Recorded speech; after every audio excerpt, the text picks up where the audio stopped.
In this video series, we're going to go over how to prepare a golden image of a Windows 10 machine. Basically, how to go through and make the client machine set up proper, remove some of the files that are necessary, some of the other pieces that need to be done for Sysprep to execute correctly. Keep in mind that the Sysprep tools are from Microsoft, and so Symantec's assistance with troubleshooting failures in the Sysprep process is going to be limited. However, we include the process in our console and generally have good success when following to a pretty tight script. So I'd like to point out a couple of KB documents.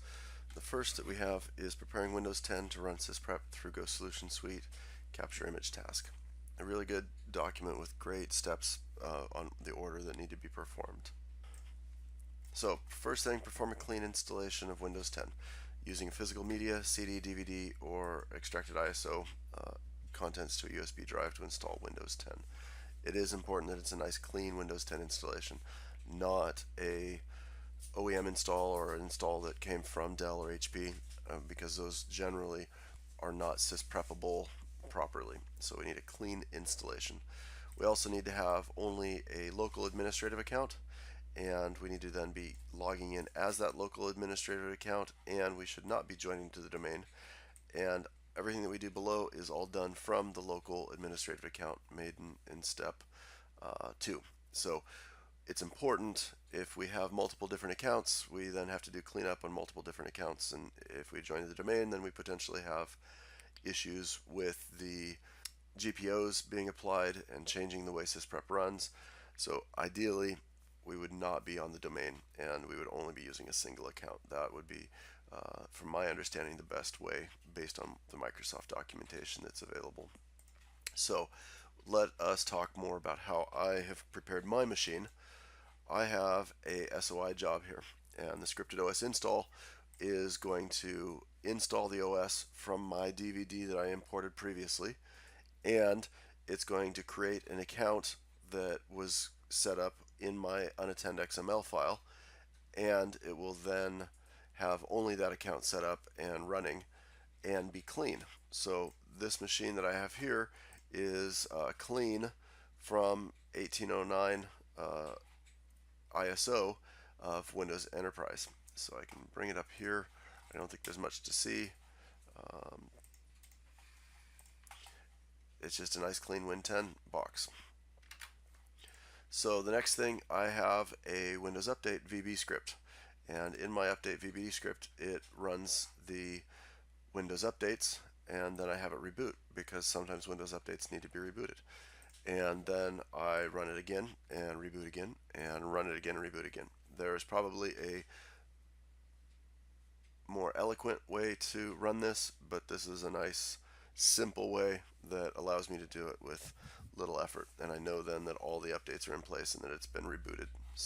Over here in the Technet gallery is an excellent VB script. I'll put a link up in the final recording here. Let's grab this guy. I'm afraid I have an extra character.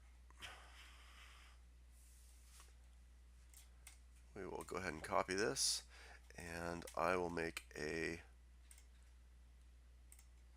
I'm going to make a new folder, and in here we'll make a new job for Windows Update and Reboot, and I'm going to add a run script, and I'm going to paste right out of the Technet galleries, with the exception of I am going to put one additional line here. I'm going to go ahead and put an apostrophe and then VB script. And so what this does is it tells Windows, when we're going to execute this, that this is a VB script coming, not just a standard command execution like a batch file would be. The same is true for PowerShell scripts. If you're going to be running PowerShell scripts, there is a key word that we put in. I believe it's just hashtag PowerShell, and then the rest of the script is ran as a PowerShell. I'm going to go ahead and run this on the local computer. I am going to use the local system account to run it as, and that's pretty much it. I'll do a finish. Okay, and then I can add to this job, and I can add a power control to restart my machine. So now I have my Sysprep jobs started here, my Windows updates and rebooting. Excellent. Let's go back to our preparing. Disable the automatic update of the Windows Store apps. Now I have a couple of jobs that we can do here to make this happen remotely, which is kind of exciting. So I have this how-to document doc 10970, and attached to the bottom of it are two bin files, almost the bottom of it. Disable Windows apps updates and remove apps for sysprep.bin. So we'll download both of those, and then we will come to back to the console, import export. I'm going to import jobs, browse out to my Disable Windows app updates, and I'm going to put it in my Win10 Sysprep jobs folder. There we go. Give it a better name, and we're going to file and import jobs.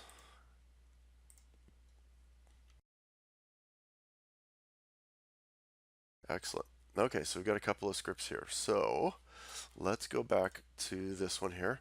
And so in the steps that we need to perform, disable automatic update of Windows Store apps. So let us call that one number 2, and we will keep building these. So next thing in the list, use Windows updates to install the latest patches to the system.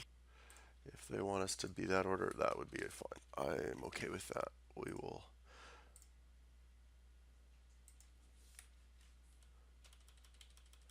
get rid of the run script because technically most of these are run scripts. There we go.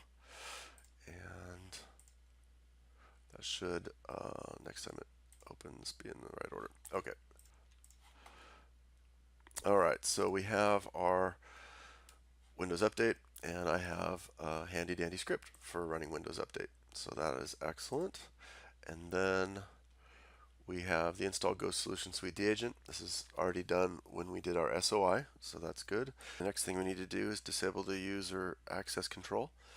So we can do that by going to the client, opening Reg Add, going to the following key, making sure that it's set to 0, rebooting the computer, and logging on as the local admin again so that we can continue on. Something that we're going to do to shortcut that is harvest the same files from. So something we're going to do to shortcut this is we're going to go to the server, go to the same path, okay, and make sure that the enable LUA is set to 0. Mine is, so I'm going to go ahead and file and export and save it as the UAC disabled, and do a quick edit with Notepad++, and we're going to clear out everything in here except the LUA, the enable LUA, and the fact that it's a 0. So the rest of this we'll go ahead and get rid of because we only are interested in this one key. So now that we have our reg key broke down, we need a way to script adding it. So I have this Microsoft doc on how to use the reg add command, and doing so from a script. So a reg add command, a key value, then the value name, the value type or the data type, the data, and then forcing it to take place. So I've already worked it out with this one, but we are going to do a reg add, the quotation path of the entire path, so this whole section here, then our value, which is enable LUA, then our type of data that we're adding, and it's a D word, and then the data, which is a 0, and the F to force it. So we can look real quick at our server current settings. The LUA is 0, and so if I were to test this out, I could change it to data of 1. Remember, 0 is what we want, but I'm just proof of concepting that this command will work. So there we go. Now it is back to a 1, and since I need it disabled, we'll go ahead and put it as 0 and do a view. So refresh here and confirm we are at 0. So the syntax is working the way we need it to. Sidebar, maybe it would be better not to be testing on your actual server. Okay, so we have our key here, and we will go to our Sysprep jobs. I've already started the disable UAC. I'm going to delete this and add a new run script. Here is our run script. Should be able to run it as the local system account. There we go. So because UAC complains and does need to do a reboot, we could add a power control and restart so that after we do that command, we have the reboot in place. So there we go. Yep, and reboot. So we've added the key and setting a reboot to take place. So now we need to remove the Windows Store apps, and we've already imported this from over here, but we do need to make sure that we are running these as the specific user in that environment. So the most important thing is that we need to be logged in as that user while it runs. So that is an important step. So we will do a couple things here. I'm going to rename this to match our order that we're going to run them in, and get rid of the run script because we already know that. Now the other one also needs to be ran as a specific user on the client. So we hadn't done that yet, but let's go in here, and we need to specify a user. So this one I did update earlier, but we need to make sure that it matches our user and password for on that machine. And we won't be putting a domain in my case because it is a local account called Symantec that I created on my machine, and the password for that. And then this one as well. If you have multiple people logged in, we're going to have to log in as each of them and run this as each of them. But we need to, since I only have one, I'm going to be running it as Symantec with my credentials. One way you can check to confirm whom you are, if you bring up a command window, you can type who am I, and it'll give you your usage for who the current logged in user is. And so that is my client, and the account is local Symantec. So there we go. I have both of them then running as Symantec. I forgot to point that out when I imported them originally, but they are now both set to run as my Symantec account. So the next thing we need to do then, according to the document, is run a create disk image job with some options in place for specifically sysprepping. One thing that I'm going to recommend that we do a little bit differently from here is that we will create a backup image first. In case something goes wrong with Sysprep, we can restore back to our backup and not have to start all of our process over again. So let's take a look at that. We will make a new job here. We'll call it 5 backup. Now, something I've done ahead of time, in my images under Windows folder, I've created a couple of folders. One is my Win10 1809 backup and today's date, and then a Win10 1809 Sysprep and today's date. I'm going to recommend that you make your folders as complicated and descriptive as you like, but that your ghost image names be kept simple, so preferably alpha characters only. There's just been times in the past where Ghost gets hung up in different ways, and so if we only have alpha characters on our actual image names, it will eliminate the opportunity for any of those problems. So make your folders as descriptive as you like. I also recommend only making one image in each folder. There's an opportunity for Ghost segment files to overwrite previous images, and so if you're saving all your images as one folder, you can have some problems with that. So I've already made these. Let's go back here, and because we're making a backup, we're going to go ahead and do a create disk image. So for selecting options, we're going to leave most everything alone. We do need to browse here for telling it where we're going to be storing our image. So we'll put it in our Altiris folder, Express, Deployment, Images, Windows, and this is my backup. and I will call this Win10 backup. And my versioning and everything is in my folder path. There we go. We are not going to check the box prepare using Sysprep. We're going to do that on the next one. This is just a backup image. There we go. And let's make one more for our Sysprep. We are creating a disk image. The options for where we're going to save it. We're going to go into the Sysprep folder here.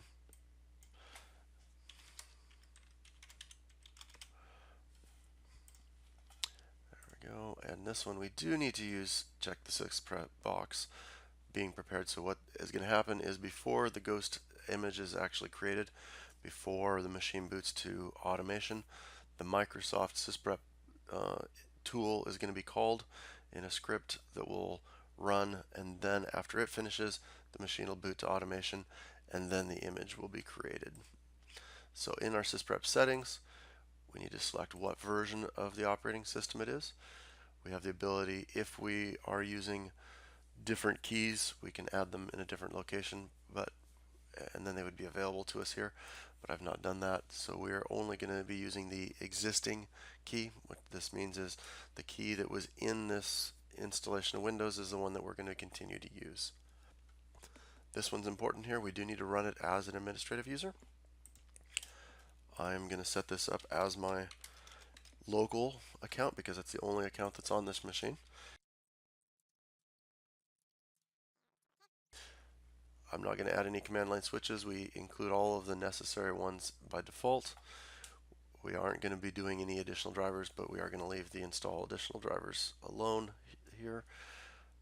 Okay, and finish. And so now we've got, didn't have my name, let's call it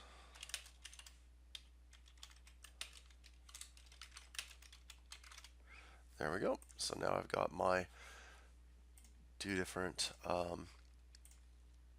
jobs as well. And we'll double check on our client that the store apps are set to auto update. Ideally, we would have done this all at one smooth transition, have all of our jobs ready to go, and then execute them. Windows SOI updates, turn off these, and then go right through them. That way there wouldn't be as much on the client to have to be removed. But we can see there that they are on, and we're going to go ahead and run it here on our client machine and wait for it to be a success, and then we'll go back and check to make sure it did what we wanted it to. Alright, script execution complete. We'll go back into the Windows Store, confirm that that setting is now set to off. There we go. Update apps automatically is turned off. Wonderful. Next step then is the Windows updates. So we'll do Windows updates and reboot. I know that my machine already has all the Windows updates on it because I just ran the SOI and Windows updates several times, but we're going to make sure that our scripts that we've all created here work correctly.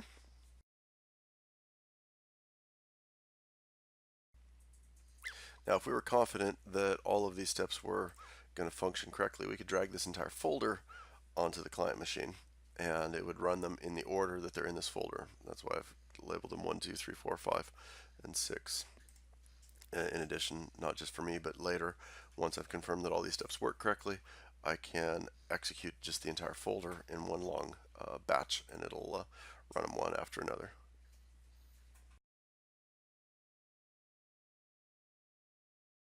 There we go. So Windows updates are now complete. Okay, so we've got my client machine here, and the key was already up. We can see it's a 1, so we'll go ahead and do my run script for disabling the UAC on my test box here, just to make sure each step works as it goes. That was quick. We'll do a view. Looks like it was a win because we have a warning about UAC needing to be rebooted. Alright, now that our registry key change is in place so that UAC is off and the machine has rebooted, we do need to make sure that we log back into it because the removal of the apps for Sysprep we do need to be logged in as a user for. So we just need to make sure that we're logged back in on the client. So here we are. Another thing that we might want to do differently than what is built in here, we may want to look at these rather than having them minimized. We maybe would want to have them maximized just so that we could observe what's happening, and if there's any errors we could then see them on the screen. Really probably doesn't make much difference, but we do need to make sure that we're logged in. So note here we do have a little icon change with a little person, which tells us that someone is logged in on here, and it also tells us up above here who is logged in. So the account that's currently logged in is the CL Win10 180901, and we can see here that that Symantec account is the one that's logged in. So let's go ahead and run this now, and we'll just bring up the client, and PowerShell is executing.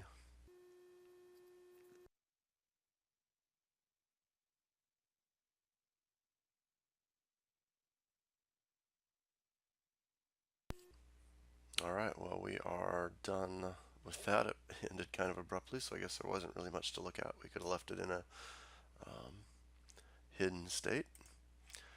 Script execution is complete, and so we are now ready to run our backup.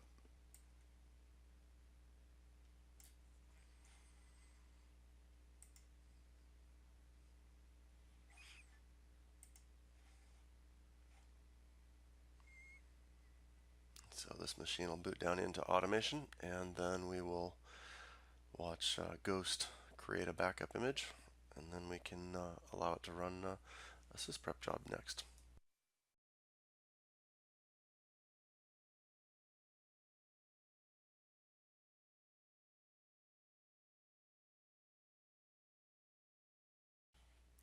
Alright, so our backup image finished, and we can see here we've got our machine backup into Windows, and then I went ahead and scheduled my execution of the Sysprep image create job. Take a quick look at our properties. We are saving it to the images folder. This ./images means that we're saving it to the Express share. So in the Ghost server, there's a Express share, and that's what / points to. So anytime you see that, we can confirm that this is where we're saving it to, that it is enterprise, we're using the existing key, and that we did change my user account to be the proper Symantec account. And so this isn't that it has to be Symantec, it has to be the administrative account. Mine happens to be called Symantec. So that is pretty much it. If we wanted to check what version a OS has, we can right click if the client has sent back, we can go to the properties, and so indeed we can see that we are Windows 10 Enterprise. And here we go. We can see that it's now restarting to prepare for the image capture. Go to details here. So the answer file was copied down. I'll go take a look at that real quick. This is kind of fun. In the Altiris, in the temp folder, then there is this XML, and so the 50007 is based on our computer record. So let me cancel this and cancel this. If we right click here and go to properties, we can see that the ID in the server for this machine is 50007. And so in here are some different files that are going to be used for it. Here's the configuration file that's going to be going down. We can take a look here. So it's automatically going to give it the name because we already have a record of this machine. We already had a key for this machine, and various other different things that are already done and created. So it's just interesting. If things don't go as expected, we can take a look at this XML file potentially to see if something was in there that was not expected.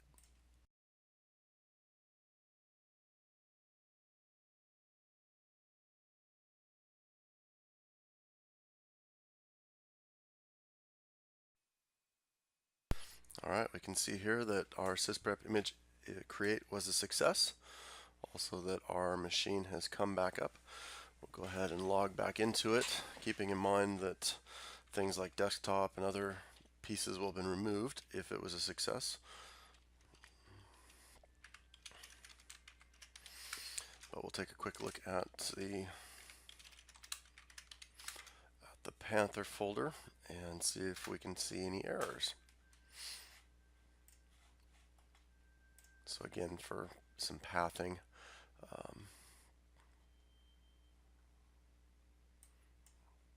and specifically the setup act log and setup error log are of use.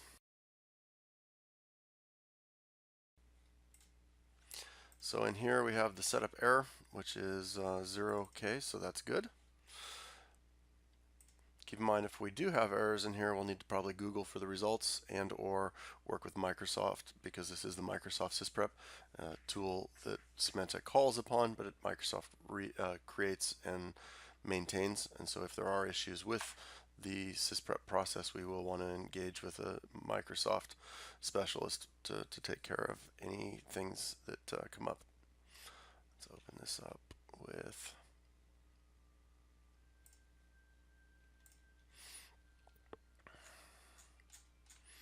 I'm just seeing if there's anything that says to the effect big problem or large warning or something along those lines.